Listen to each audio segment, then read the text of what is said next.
ታላላቅ የአውሮፓ ክለቦችን ዕለታዊ ቡድን ዜና ወቅታዊ የዝውውር መረጃዎችን የምታደምጡበት የዝውውር ቻናላችን ላይ ትገኛላችሁ ከ19000 በላይ ሰብስክራይበር ባለው ቻናላችን ላይ ማለት ነው ውድ ቤተሰቦቻችን በዚህኛውም ጠነቀራችን በርካታ የዝውውር መረጃዎችን በታላላቆቹ የአውሮፓ ክለቦች ይዘናል የኤሮፕ የኮንፈረንስ ሊግ ጨዋታ የፍጻሜ ጨዋታ ረቡዕ ምሽት 4 ሰዓት ይካሄዳል አንደኛው ተፋላሚ ቡድን የእንግሊዙ ቼልሲ እንደሆነ ይታወቃል ከዛ በተጨማሪ በጨዋታ ደረጃ ማንቸስተር ዩናይትድ ሮብ 9 ሰዓት ከ15 ደቂቃ ሲል በኢትዮጵያ አቆጣጠር ሌላ ጨዋታ ያለው ክለብ ነው የእንግሊዝ ክለቦች በዚህ ሳምንትም እንግዲህ ጨዋታ ያደርጋሉ ስለ ጨዋታዎቹ የተወሰነ መረጃ ከዝውውር መረጃችን ጎን ለጎን እንደዚሁም እናደርሳችኋል በዚህኛው ስፖርታዊ ጥንቅራችን ለየት ያሉ መረጃዎችንም ይዘናል ጆዜ ሞሪኖን እናነሳለን መቼስ እሳቸው ቃለ መጠይቅ ከሰጡ ሁሌም አነጋጋሪ ነው እናነሳዋለን ከአውሮፓ ትልቅ ክለቦችን የተመለከተ መረጃ ይዘናል ከዛ በተጨማሪ በተወዳጁ የእንግሊዝ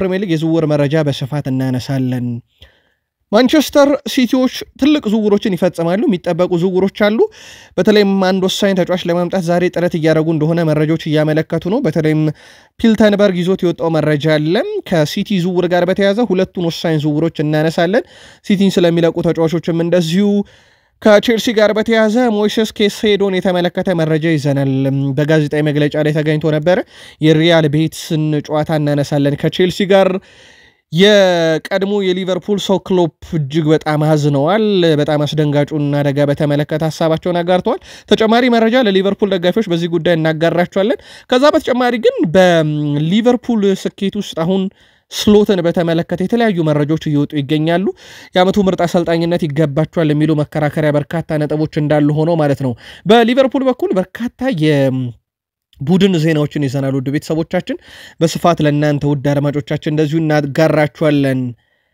ከአርሰናል ጋር በተያያዘ በርካታ የዝውውር መረጃዎች ሲነሱ አርሰናል ከበርካታ የአውሮፓ ትልቅ ክለብ ተጫዋቾች ጋር ስሙ ይያዛል በእርግጥ ይህ ሲሆን ለመጀመሪያ ጊዜ አይደለም በበርካታ ዓመታት ሲሆን የነበረ ነው አርሰናል ዘንድሮ ጥቂት ብቻ እንደሚያስፈርም በተረጋገጠበት ግን ደግሞ ጥራት ያላቸው ተጫዋቾች ያመጣል በተባለበት አንዳንድ ዝውውሮች ከመን ደረሱ የሚለው እናደርሳቸዋለን ዙቤሜንዲ እነ ራፋኤል ሊአኦ እነ ሮድሪጎ እነ ቪክተር ጊዮኬሬስን የተመለከቱ በርካታ አዳዲስ መረጃዎች እየወጡ ነው ለአርሰናል ደጋፊዎች እናጋራቸዋለን ማንቸስተር ዩናይትድ ከረቡ ጨዋታ በፊት አሰልጣኝ ሩበን አሞሪም ጋዜጣዊ መግለጫ ሰጥተዋል በርካታ ጥያቄ ተነስቶላቸው እሳቸውም ተገቢ ያሉትን ምላሽ ሰጥተዋል ሲጠበቅ የነበረው የብሩኖ ፈርናንዴዝን ምላሽ ሮናልዶ ወደ ማንቸስተር ዩናይትድ ዳግም ይመጣሉ ለተባለውም ጥያቄ ምላሽ ሰጥተዋል ከዛ በተጨማሪ ከቡድን ዜና ጋር በተያያዘ ከጉዳት ጋር በተያያዘና የዝውውር መስኮቱን ዩናይትድ እንዴት ያሳልፋል በሚል ጉዳይ ላይ እንደዚሁም የማንቸስተር ዩናይትድ አዲስ ኢላማ የሆኑ ተጫዋቾችን በተመለከተ ሰፋ ያለ የዝውውር መረጃ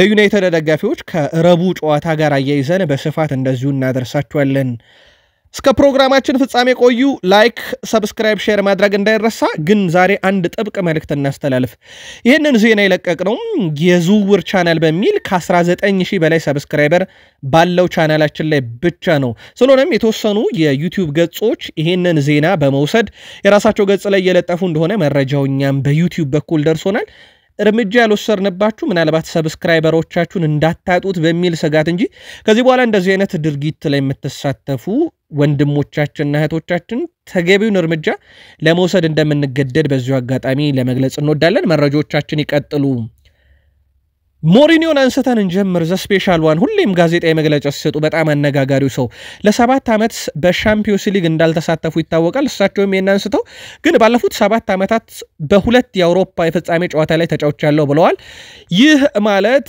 አጠቃላይ በቱርክ እግር ኳስ ታሪካቸው ከደረሱት የፍጻሜ ጨዋታ በላይ እኔ በ7 ዓመት ውስጥ በአውሮፓ መድረክ ለፍጻሜ ደርሻለሁ እናም ተጫውቻለሁ ብለዋል በእርግጥ እሳቸው ሮማ ውስጥ ኮንፈረንስ ሊግን በአውሮፓ መድረክ እንዲደምቅ አድርገውታል ዩናይትድን በኤሮፕ ሊግ ሻምፒዮን እንዲሆን አድርገውታልና ያንን ታሪካቸው ነው የሚሉት እናም የቱርክ ሊግ ወርፈዋል ግን እሳቸው በፌነርባቼ ተጨማሪ ዓመታት ይቆያሉ ተብሎ ይጠበቃል ዘንድሮ እንደውም በርካታ ተጫዋቾችን ወደ ቡድኑም ያመጣሉ በሚል በስፋት ስማቸው እየተነሳም እንደሆነ ይታወቃል ላውታሮ ማርቲኔዝን እናንሳ። ለምን ባላንዶር እንደማይሸለም በርካቶች ግራ የሚገባን ተጫዋች ነው። ሁሌ አስደናቂ ነው። በተለይም በወሳኝ ሰዓት ይገኛል። የአርጀንቲናን የኮፓ አሜሪካ ድል እንኳን ካነሳን ያለ ላውታሮ ማርቲኔዝ የሚታሰብ አይደለም። እንደ ክለብ ደረጃ ደግሞ ኢንተር ሚላን ስኬቶቹን ገልጠን ብንመለከት ላውታሮ ማርቲኔዝን አናጣም። ዘንድሮ የፍጻሜ ተፋላሚም ሲሆኑ ቁልፉ ተጫዋች ነበረ። ላውታሮ ማርቲኔዝ በኢንተር ሚላን ታሪክ ብዙ የሻምፒዮንስ ሊግ ጎል በማግባት አንደኛ ደረጃ ላይም ነው ጭምር የሚገኘው። ማርቲኔዝ 21 ግቦች አሉት። በኢንተር ሚላን እግር ኳስ ታሪክ ከፍተኛው ግብ አስቆጣሪ ነው። በአውሮፓ ሻምፒዮንስ ሊግ አድሪያኖ 18፣ ማዞላ 17፣ ክሩዝ 13፣ ጃርዳ ኮስታን የተባለ የቀድሞ ተጫዋቻቸው 11 አለው። ፓሪስ ሰን ዠርሜን ጋር የአውሮፓ ሻምፒዮንስ ሊግ የፍጻሜ ጨዋታ የፊታችን ቅዳሜ አሊያንዝ አሬና ሙኒክ ላይ ይደረጋል። ይህ ተጫዋች ምናልባትም ከኢንተር ሚላን ጋር ሻምፒዮን የሚሆን ከሆነ በርካቶች ባሎንዶር ያለምንም ቅድመ ሁኔታ ሊሰጠው ይገባል እያሉ ነው። ምናልባት እንደ ዴምቤሌ ራሱ የፓሪስ ሰን ዠርሜን ተጫዋቹ የባርሴሎና ራፊኒያ እና ላሚን ያማል ተጠቃሽ ናቸው። ግን የሻምፒዮንስ ሊጉ የፍጻሜ ጨዋታ ብዙ ነገር ይወስናል ተብሎ ይጠበቃል። የእናንተን የዘንድሮን የውድድር ዓመት ምርጡ የባሎንዶር ተሸላሚ መሆን አለበት የምትሉትን ግን ከወዲሁ ልታሰፍሩልን ትችላላችሁ በሐሳብ መስጫ ሳጥናችን ላይ።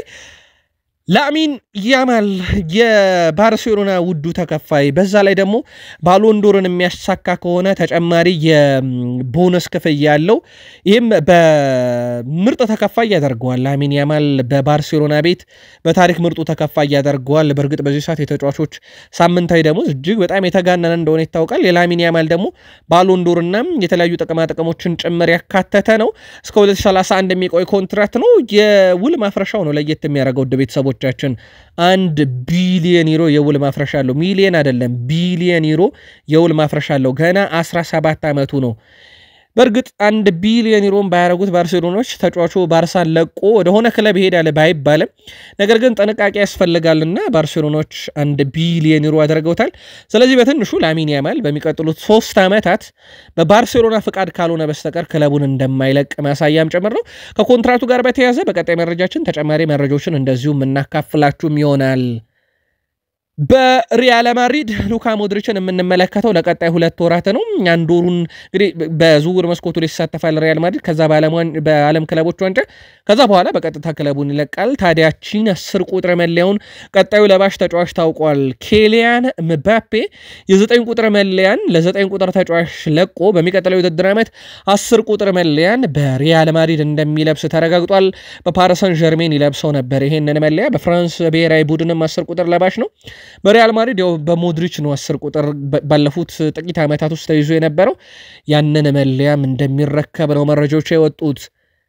የፓሪስ ሰን ዠርሜኖቹ ተጫዋች ካርሎስ ሶለር እና እንደዚሁም ደግሞ አሁን በአስቶን ቪላ ቤት በጣም አስደናቂ ጊዜን እያሳለፈ የሚገኘው ማርኮ አሴንሲዮ ሁለቱም ወደ እናት ክለባቸው ይመለሳሉ። በተለይም የአስቶን ቪላ የአውሮፓ ሻምፒዮንስ ሊግ ትኬትን ለመቁረጥ በእርግጥ በዩናይትድ ጨዋታ የተሸነፈበት መንገድ ለክስ እንዳበቃ ይታወቃል። ጉዳዩን ግን እነኚህ ሁለት ተጫዋቾች ይለቃሉ ተብሏል። በፕሪሚየር ሊግ እንግዲህ በአጠቃላይ ሁለቱ በድምሩ 31 ጨዋታዎችን አድርገዋል። የውሰት ውላቸው በዚህ ሳምንት መጨረሻ ይጠናቀቃል። ወደ ፓሪስ ሰን ዠርሜን እንደሚመለሱም ነው ትራንስፈር ኒውስ በፊት ገጹ ላይ ጆት የወጣው።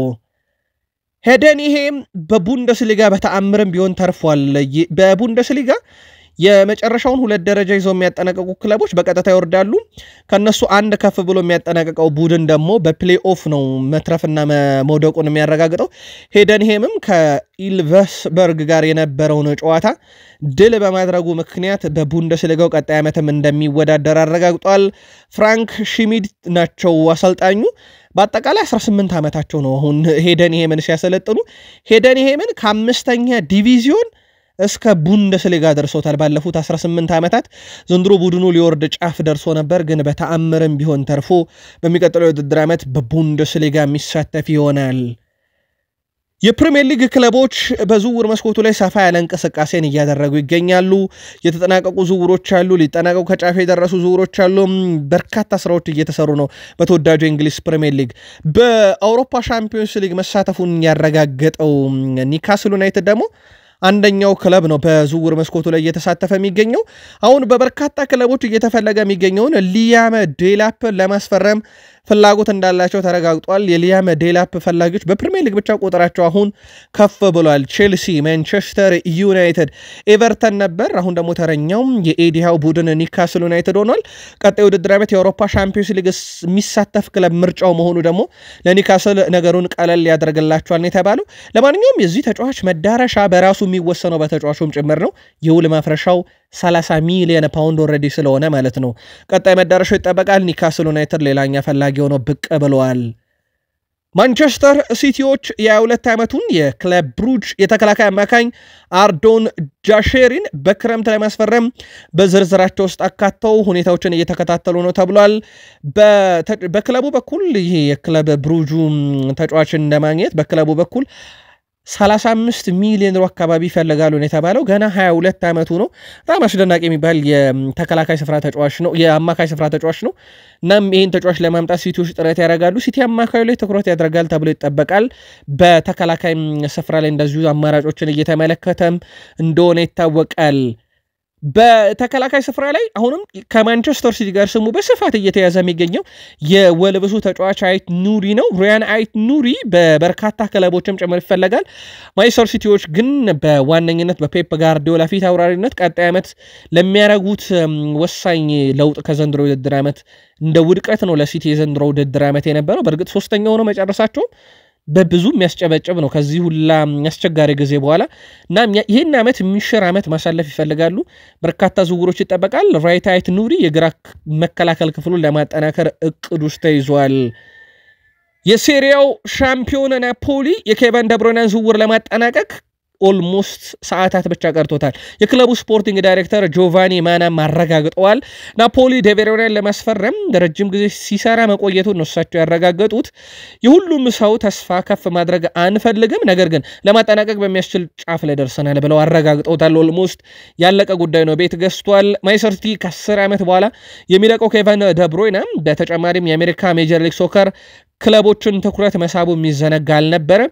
ኢንተር ሚያሚ፣ ቺካጎ ፋየር፣ ኒውዮርክ ሲቲ እና ዲሲ ዩናይትድ ኬቨን ደብሮይና ለማስፈረም እንቅስቃሴ ሲያደርጉ የነበሩ ክለቦች እንደነበሩ አይዘነጋም። አሁን የናፖሊ ተጫዋች ይሆናል።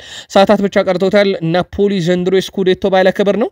ቀጣዩ ውድድር ዓመትም በዚሁ ስኬት ለመቀጠል ወሳኝ ዝውውሮችን ማድረጉን ቀጥሏል። ሞይሰስ ካይሴዶ የምንጊዜም ምርጡ የቼልሲ ተጫዋች ተብሎ ተጠይቆ ነበር። በተለይም በመከላከል ስፍራ ሪሽ ጀምስን መርጧል። ሪሽ ጀምስን ነው የሚመርጠው ምክንያቱም በየቀኑ ከሱ ጋር ስለምሰለጥን እንዴት እንደሚሰለጥንና እንዴት እንደሚጫወት አይቻለው። ወደ ቼልሲም ከመቀላቀሌ በፊት የሻምፒዮንስ ሊግ የፍጻሜ ጨዋታቸውን ተመልክቼ ነበር ብሏል። ከማንቸስተር ሲቲ ጋር የነበራቸውን በወቅቱ ሜሰን ማውንት ያቀበለውን ኳስ ከሃቨርዝ አስቆጥሮ ሲቲን 1-0 አሸንፈው ሻምፒዮን እንደነበሩ ይታወሳልና ያንን ጨዋታ ተመልክቼ ነበረ። እሱ በጨዋታው ላይ በጣም ድንቅ ነበር ብሏል። እኔን ጨምሮ ለብዙ ለቼልሲ ለረጅም ጊዜ ስንከታተል ለቆየ ነው አራያ የሚሆን ተጫዋች ነው ብዬ አስባለሁ። ናም ሪስ ጄምስ በቼልሲ መለያ አሁን ካሉት ተጫዋቾች ለኔ በጣም ምርጡ ነው ብሏል። በማሬስካን በኩል ብዙ የሚወደደው ተጫዋች ሪስ ጄምስ እንደሆነ ይታወቃል። ግን ከተደጋጋሚ ጉዳት ምክንያት ተጫዋቹን ደቂቃ ቀንሰው እንደሚያጫውቱት ይታወቃል። ቼልሲ በውድድር ዓመቱ በዋንጫ ለማጠናቀቅ ከዚህ የተሻለ እድል አለው ተብሎ አይታሰብም። በዓለም ክለቦች ዋንጫን ቢፎካከርም ግን የዓለም ክለቦች ዋንጫ ብዙ ፈታኝና ፈተና ያሉት ጨዋታዎች ይጠብቁታል። ይሄኛው ጨዋታ ግን አንድ ጨዋታ ብቻ ነው፣ የፍጻሜ ጨዋታ ነው። ከስፔኑ ክለብ ሪያል ቤቲስ ጋር ነው ጨዋታውን የሚያደርገው። ሪያል ቤቲስ ቀላል ተጋጣሚ አይደለም። ዘንድሮ አስገራሚ ቡድን ገንብተዋል ሪያል ቤቲሶች። በተለይም በውሰት የሚጫወቱት ተጫዋቾቻቸው ደግሞ ከምንም በላይ አደጋ ነበሩ። አንቶኒን መጥቀስ ይቻላል። እግር ኳስ ይበቀዋል ተብሎ ከሪያል ማድሪድ የተሰናበተው ኤስኮ ደግሞ እንደ አዲስ ራሱን አሳይቷል ከሴቪያ በኋላ በሪያል ቤቲስ ቤትና ሁለቱ ብቻ ስጋት ናቸው ለቼልሲ። እንደ አጠቃላይ ሪያል ቤቲስ ዘንድሮ በኤሮፕ ሊግም እንደሚሳተፍ ያረጋገጠ ቡድን ነው። በስፔን ላሊጋ ቼልሲ ዘንድሮ ጥሩ ነበር አጀማመሩ። በሁለተኛ አጋማሽ ግን በተወሰነ መንገድ ተፈትኖ በመጨረሻም የአውሮፓ ሻምፒዮንስ ሊግን ትኬት የቆረጠ ክለብ ነው። ጨዋታው ሁለቱን ክለቦች በኤሮፕ ሊግ ትኬት እንዲቆርጡ ያደረጋቸዋል እንጂ የተለየ ተአምር አይፈጥርም። ቼልሲ አስቀድሞ የአውሮፓ ሻምፒዮንስ ሊግ፣ ሪያል ቤቲስ ደግሞ ኤሮፕ ሊግን ስለቆረጠ ትኬቱን ዋንጫ ማንሳት ብቻ በቂ የሆነበት ጨዋታ ነው። ለማንኛውም ይህ ጨዋታ ካሁኑ በጉጉት እየተጠበቀ ነው። ተጨማሪ መረጃዎችን በተለይም የማሬስካን ጋዜጣዊ መግለጫ በቀጣይ ስፖርት የመረጃ ክፍለ ጊዜ እናካተተዋለን። የቀድሞ የሊቨርፑል አሰልጣኝ የርገን ክሎፕ በሊቨርፑል ደጋፊዎች ላይ የተፈጠረውን አደጋ አሳዛኝና ተቀባይነት የሌለው ብለውታል። ሊቨርፑል ዋንጫ ድሉን በሚያከብርበት ወቅት የክለቡን ደጋፊዎች በተሰበሰቡበት አንድ የ53 ዓመት ግለሰብ በመኪና እንግዲህ ሆን ብሎ ሲገጫቸው ተመልክተን ነበረ። የርገን ክሎፕ ባስተላለፉት መልእክት በተፈጠረው ነገር እኔና ቤተሰቤ በጣም አዝነናል፣ ሐሳባችን ከተጎዱት ጋር ነው፣ you will never walk alone ሲሉ ተደምጠዋል። በአደጋው 2 ደጋፊዎች ከባድ የሚባል ጉዳት እንዳጋጠማቸው የመርሳይድ ፖሊስ ዛሬ አረጋግጧል። በተጨማሪም እጅግ በጣም አሳዛኙ ጉዳይ ህፃናትም ጭምር መጎዳታቸው ነው። በአጠቃላይ ተጎጂዎች ቁጥር አሁን 27 መድረሱም ተረጋግጧል። በሆስፒታል ይገኛሉ። ሌሎች 20 ሰዎች በአደጋው አነስተኛ ጉዳት እንዳጋጠማቸውና የአካባቢ ፖሊስም እርዳታ እንዳደረገላቸውና ወደ ቤታቸው መግባታቸው ተረጋግጧል። በርከት ያለ ጉዳትን አስተናግዷል። በእርግጥ እስካሁን የሞተ ሰው የለም፣ ግን እጅግ በጣም ከባድ አደጋን የሚያስተናግዱ ወደ 2 የሚጠጉ ደጋፊዎችና ህፃናትም ጭምር እንዳሉበት ተረጋግጧል። የሊቨርፑል ከተማ ከንቲባ የሆኑት ስቲቭ ሮተም ግን በአንዳንድ ማህበራዊ ትስስር ገጾች ከአደጋው ጋር በተያያዘ የሚለጠፉ ልጥፎችን ተቀባይነት የለም ብለዋል። አንዳንድ ግለሰቦች እንግዲህ የተሳሳተ መረጃን እያስተላለፉ ይገኛሉ። በተለይም በሊቨርፑል በደረሰው አደጋውን ያደረሰው የ53 ዓመቱን ግለሰብ ምናልባት የሌሎች ክለብ ደጋፊ ተላላኪ ጥቃት ለመፈጸምና ከሽብር ጋር ሊያያይዙት እየሞከሩ ነው። ነገር ግን ይህንን የፈጸመውን ግለሰብ ጉዳይ አጣርተን ሳንጨርስ በሊቨርፑልና በተጎዱት ላይ መሳለቅ ነው የሚሆነውና ስለዚህ ባካችሁን ያልተገባ መረጃ በአደጋው ዙሪያ ባታሰራጩ መልካም ነው ብለዋል። ግለሰቡ የ53 ዓመት ነው። ተይዞ ምርመራም እየተደረገበት እንደሆነ ተረጋግጧል። አዳዲስ መረጃዎች ሲኖሩ ከዚህ ጉዳይ ጋር በተያያዘ በየዕለቱ እናጋራችኋለን። ጆን ክሮስ የሚረር ስፖርት ጸሐፊው ነው። በስሎት ላይ ብዙ መከራከሪያዎች ሲነሱ እሱም የግል ሐሳቡን አጋርቷል። ስሎት ሊቨርፑልን በግሩም ሁኔታ አሸናፊ ቡድን አድርጎታል። ቡድኑን በሚገባ በማስተዳደር በአካል ብቃትና በማይታመን ወጥነት በመቆጣጠር አይበገሬና ተፈሪ ቡድን ያደረገው እንዲሁም የዋንጫ ባለቤት ያደረገው ስሎት ነው ይላል። የዓመቱ ምርጥ አሰልጣኝነት ለሱ ብቻ ነው የሚገባው። በእጩስ መካተት ብቻ ሳይሆን በምርጥነትም ሽልማቱ ይገባዋል እያለ ነው። ከስሎት ያልፋል ተብሎ አይጠበቅም የዘንድሮ የፕሪሚየር ሊጉ የዓመቱ ምርጥ አሰልጣኝነት ሽልማት። ሌላኛው ክሪስ ማክናን ደግሞ የዴሊ ስታር ዘጋቢ ነው። ስሎት ሲመጣ ክሎፕን ለመተካት ነበር የመጣው፣ ነገር ግን ከመተካት በላይ ነው። ብዙ የራሱን ፍልስፍና ቡድኑ ላይ ጨምሯል። ስለዚህ ሊቨርፑል በአዲስ መልክ ነው የተገነባው። ብዙ ተጫዋቾች የክሎፕ ልጆች ወይም የክሎፕ ፈራሚ ቢሆኑ ስሎት ግን በራሱ መንገድ ቀይሯቸዋል። ሊጉን ሲያሳካ የስሎትን ጥረት ነው የተመለከትኩበት እንጂ የክሎፕ ቡድን ስለነበረ ብቻ የተገኘ ድል አይደለም የሚል መከራከሪያንም አንስቷል። በእርግጥ ስሎት የራሳቸውን የሆነ የአጨዋወት ስታይል ፍልስፍና ቀይሯል። የክሎፕ ቡድን የሚታወቅበት አንደኛው ነገር በጣም ፈጣን የማጥቃት ትራንዚሽን የሚጠቀም፣ የስሎት ቡድን ደግሞ ኳስን ይዞ በጣም የሚረጋጋ ነው። ይህንን በእርግጥ ተጫዋቾች እነሳልሃም ልዩነቱን ሲጠየቁ ተናግረውት ነበረ። በጣም የተረጋጋ ቡድን ነው የስሎት። የክሎፕ ደግሞ በጣም ፈጣንና በትንሽ ደቂቃ ውስጥ ውሳኔ መወሰንን የሚጠይቅ ነበር ይላሉ። ክሪስ ማክናንም በዚህ ሀሳብ ይስማማል። የስሎትን ለመተካት የመጣ ቢሆንም ግን የራሱን ፍልስፍና የጻፈ አሰልጣኝ ብሎታል። 2024-25 የውድድር ዘመን የሊቨርፑል የወሩ ምርጥ ተጫዋችነትን በአጠቃላይ ሳላህ 4 ጊዜ በማሸነፍ በቀዳሚነት አጠናቋል። ሪያን ግራቨንበርች፣ ኮዲ ጋክፖ፣ ዶሚኒክ ሶቦስላይ፣ አሊሰን ቤከር እና አሌክሲስ ማካሊስተር ደግሞ አንዳንድ ጊዜ ይህንን ክብር መውሰድ ችሏል። ስለዚህ 2 ጊዜ እንኳን ያሸነፈ አንድም የሊቨርፑል ተጫዋች የለም። የወሩ ምርጥነትን ሳላህ 4 ሲያሸንፍ ኦክቶበር፣ ኖቬምበር፣ ዲሴምበርን ደግሞ በ3 ተከታታይ ወርም ጭምር ያሸነፈ ተጫዋቻቸው ነው። የዘንድሮ ባሎንዶር እጩም እንደሆነ ይታወቃል። በግል ክብር ደረጃ ሊቨርፑል በፕሪሚየር ሊግ ታሪክ ደግሞ ተቀናቃኙን ማንቸስተር ዩናይትድን በ42 ነጥብ በልጦት ነው ያጠናቀቀው። ይሄ በእንግሊዝ እግር ኳስ ታሪክ ሁለቱ ክለቦች ካላቸው ትንቅንቅና ተፎካካሪነት አንጻር ይህን ያክል የነጥብ ልዩነት በታሪክ ተፈጥሮ አያውቅም። ሊቨርፑል ለመጀመሪያ ጊዜ በማንቸስተር ዩናይትድ ደረጃ ካለው ፉክክር አንጻር ዩናይትድን በዚህን ያክል ደረጃ በልጦታል። በነገራችን ላይ ሁለቱ ክለቦች በታሪክ የፉክክራቸው መጠን ከስኬትም በላይ ነው። አንዱ ያንዱን መለያም ጭምር መልበስ እንደማይፈልግ ይታወቃል።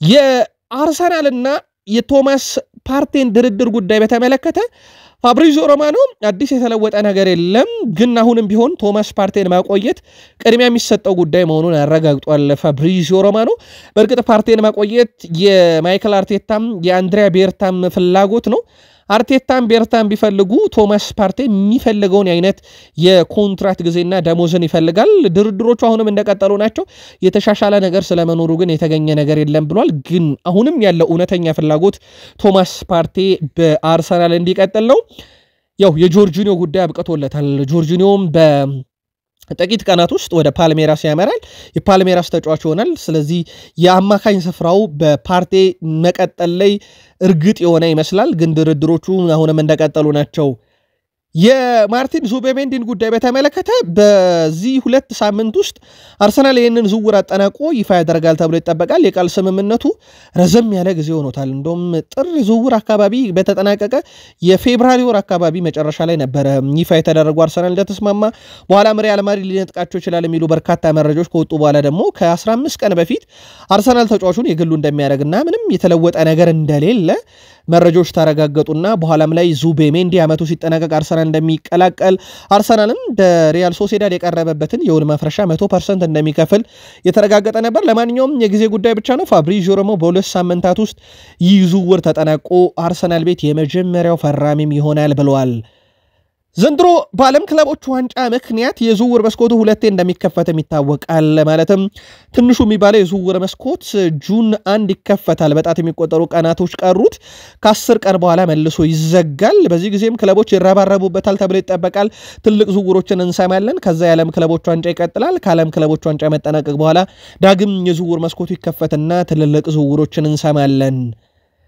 አርሰናል ቤት ትልቁ ችግር ብለው የአርሰናል ደጋፊዎችም የሚከራከሩት ይህ የተጫዋች የመመልመል ችግር የለበትም አርሰናል ግን አርሰናል የመለመላቸውን ተጫዋቾች ሌሎች ክለቦች ሲያስፈርሟቸው እንመለከታለን የቅርብ ማሳያ እንውሰድ የማይካሎ ሙድሪክን ዝውውር ሊጨርስ ብዙ የተደራደረው ብዙ የሰራው አርሰናል ነበር ዝውውሩን የጨረሰው ቼልሲ ነው ምንም እንኳን በቼልሲ ተጫዋቹ ባይሳካለትም ማለት ነው እንደዚህ አይነት ውስጦችን ማንሳት እንችላለን አሁን በርካታ ስሞችን እየሰማን ነው ለአብነት ያክል የኤስ ሚላኑን ተጫዋች ራፋኤል ሊአኦን በቀጥታ አንድሪያ ቤርታ ራሳቸው አነጋግረውታል ነገር ግን ከዚህ ተጫዋች ጋር በተያዘ ከዛሽ ድርድር ውጪ የተፈጠረ አዲስ ነገር የለም የሮድሪጎ ፈላጊ ነበር አርሰናል ቢሆንም ተጫዋቹ እንደማይለቅ ከተረጋገጠ በኋላ በተለይም የዣቪ አሎንሶ መምጣትን ተከትሎ አርሰናል የነበረው እውነተኛ ፍላጎት ቢሆንም እንደ ፋብሪዚዮ ሮማኖ ዘገባ ከሆነ ግን አርሰናል ሁኔታዎችን ሲከታተል ነበር እንጂ ምንም አይነት ይፋ የዝውውር ጥያቄን አላቀረበም ብለዋል ከቪክተር ጊዮኬሬስ ጋር በተያያዘ አሁንም አማራጭ ሆኖ ቀጥሏል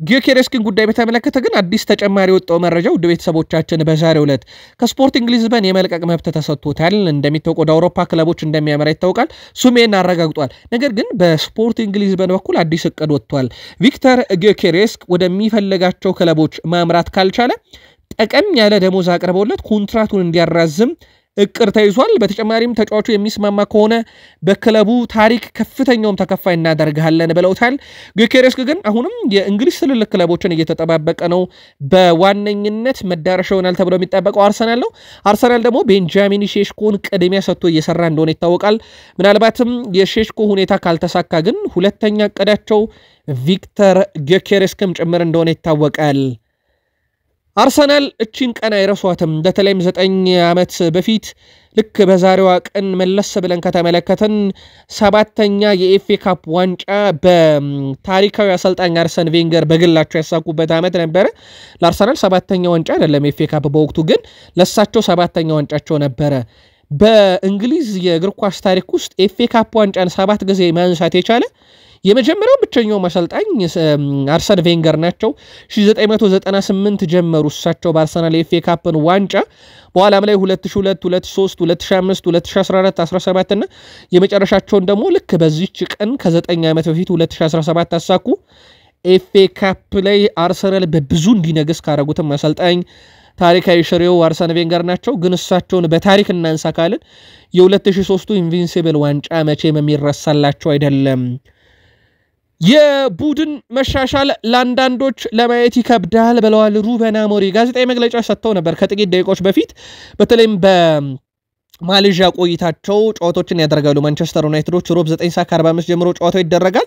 በጨዋታው ዙሪያ ተጨማሪ መረጃ ይዘናል። እሳቸው ጋዜጣዊ መግለጫ ሰጥተዋል። ከጨዋታው ጋር አያይዘው የማንቸስተር ዩናይትዱ ዋና አሰልጣኝ ሩበን አሞሪም ቡድናቸው በመሻሻል ላይ ነው ያሉት በግልጽ አይተው መሆኑን ገልጸዋል። እሳቸው ማንቸስተር ዩናይትድ በአሁኑ ሰዓት የመጀመሪያ ቅድመ ውድድር ዝግጅቱን ለማድረግ ማሌዥያ ነው የሚገኘው። በማሌዥያ አስተያየታቸውን የሰጡት አሰልጣኝ ሩበን አሞሪ ያለ ዋንጫ አስቸጋሪ ዓመት አሳልፈናል። ዩናይትድ የሚለወጥና የሚኖር ትልቅ ክለብ ብለውታል።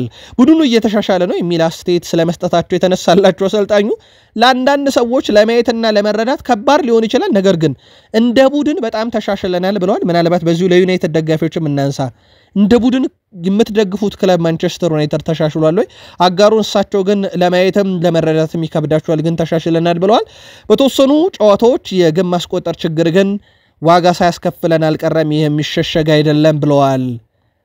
ማንቸስተር ዩናይትድ ከሊጉ መጠናቀቅ በኋላ የቀድሞ ውድድር ዘመን ዝግጅቱን ለማድረግ እንግዲህ ኤዥያ ነው የሚገኘው በማሌዥያ። ማንቸስተር ዩናይትዶች እንግዲህ በኤዥያ ቆይታቸው ግንቦት 20 እና ግንቦት 22 የወዳጅነት ጨዋታን ያደርጋሉ።